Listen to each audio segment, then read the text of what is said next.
もし投資っていうのが市場を当てるゲームじゃなくて、まるでカジノの確率を計算するように自分自身の感情をコントロールするゲームだとしたらどうでしょう。今回はですね、ある伝説の数学者が作り上げた全く新しい投資のルールブック、これを一緒に紐解いていきたいと思います。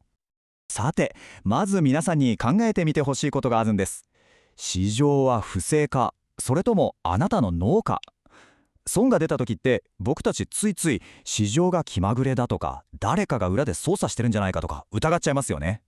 でも、もし本当の敵が市場じゃなくて僕たち自身の脳、つまり恐怖とか欲望とかそういう感情の波だとしたら、一体どうしますか？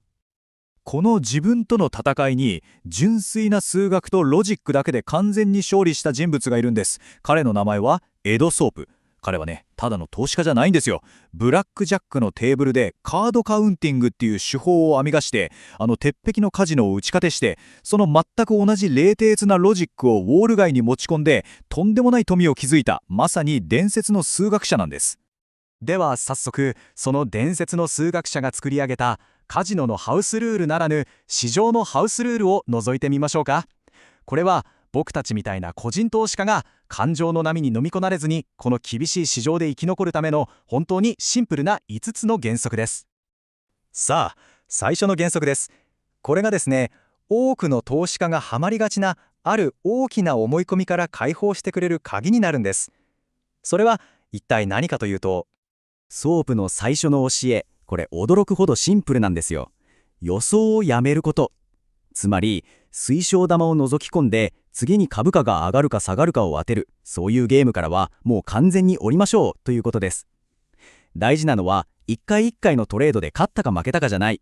何度も繰り返せる戦略でトータルでプラスに持っていくこと。これが彼の哲学の全ての出発点なんです。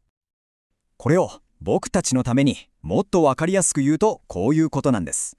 大事なのは勝率が5割でも6割でもなくて、1回勝った時の利益が負けた時の損失より大きいかどうか、そしてその有利な賭けを何回も繰り返せるかっていう再現性なんですね。100回トレードした後の口座残高を想像してみてください。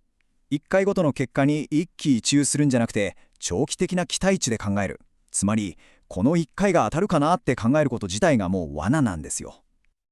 さて、2つ目の原則に行きましょうか。これは攻めの話じゃなくて守りの話です。ソープに言わせれば、お金を稼ぐことよりもずっと大事なことがあるんです。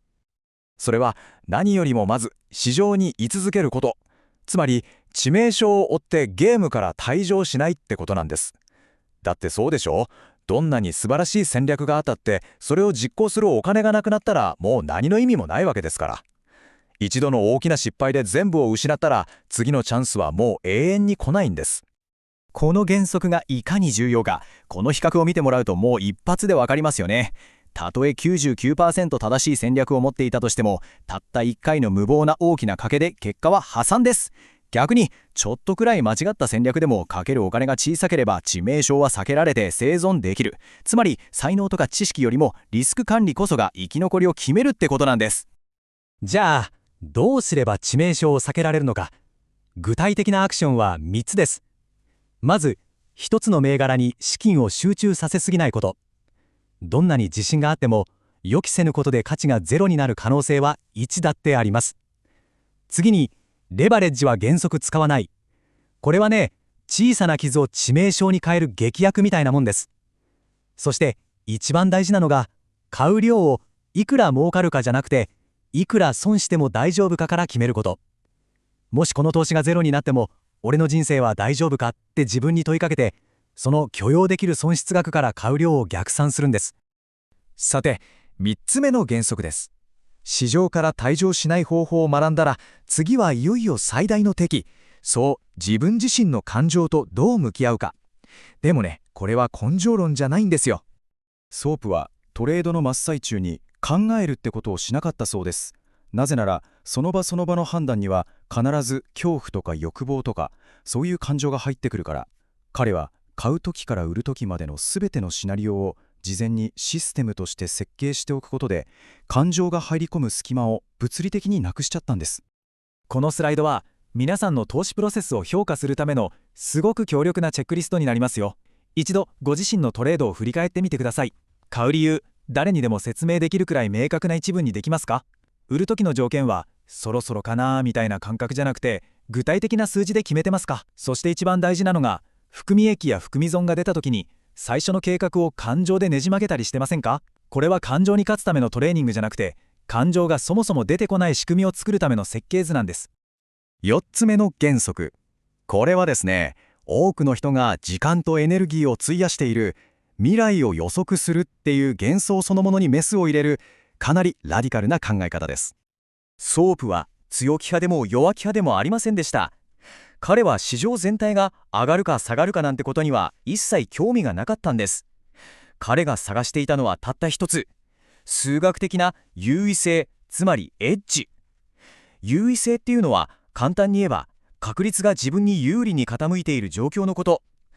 例えば歪んだルーレットとかカードカウンティングで有利になったブラックジャックのテーブルみたいに、市場の非効率性とか歪みだけを狙ってたんですね。これを僕たちの投資に生かすなら、まずは市場予測のニュースとか専門家の意見から距離を置くことから始めましょう。あれらのほとんどは僕たちの判断を鈍らせるノイズでしかないからです。そして新しい投資を考えるときに自分に問いかけるべきはたった一つの質問です。この状況で自分は他の人たちより何か有利な情報とか分析を持ってるか？もし答えがノーなら、最善の行動は何もしないことなんです。さあ、いよいよ最後の5つ目の原則です。これは一見、って思うかもしれないんですけど、長期的に勝ち続けるためのすごく大事な勝利の心理学の話なんです。ソープの哲学って、一発逆転のホームランを狙うヒーローになることじゃないんですよ。むしろ小さなヒットを確実に積み重ねて、雪だるま式に資産を増やす複利の力を最大限に利用することなんです。これ派手じゃないですけど、めちゃくちゃパワフルなプロセスですよ。つまり成功を図る時間軸を数日とか数週間っていう短期的な興奮から、数年数十年っていう長期的な規律に切り替えましょうっていうことなんです。天馬川みたいな大当たりを追いかけるんじゃなくて、自分で決めたルールを淡々とでも一貫してずっと続ける。そして自分の成績を評価するなら、1年後の結果じゃなくて10年後に自分の資産がどうなっているかを見る。焦って勝とうとすればするほど僕たちの判断は歪んでいくんです。ここまで5つの原則を見てきましたけど、もしかしたらこう思った方もいるかもしれません。これって他の偉大な投資家の教えと何が違うのって。実はソープの哲学がすごいのは、僕たちみたいな普通の個人投資家にとって驚くほど実践しやすいってところにあるんですよ。例えばウォーレン・バフェットの手法は、企業の財務を深く読み解く専門的な分析力が必要ですし、ピーター・リンチは長年の業界経験に裏打ちされた成長企業を見抜く直感みたいなものが中心です。これって言ってしまえば天才のやり方で、真似するのは難しいですよね。でもソープが教えてくれるのは、意思決定プロセスの設計そのものなんです。これは生まれ持った才能じゃなくて、誰でも学んでトレーニングして実行できる後天的なスキルなんですね。さて、ここまで見てきた5つの原則、実はこれらすべてはたった一つのものすごく強力で、そして覚えやすい究極の教えにまとめることができるんです。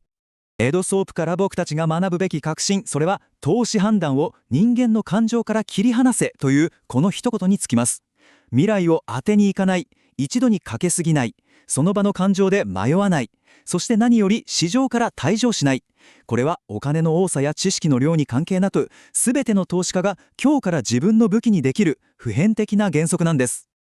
さて、僕からの解説はここまでです。でもあなたの投資家としての旅はまさにここから始まります。最後にこの学びを具体的な行動に変えるために、あなた自身への問いです。今日学んだことを踏まえて、あなたが次のトレードの前に紙に書き出すあなた自身の最初のルールは何にしますか？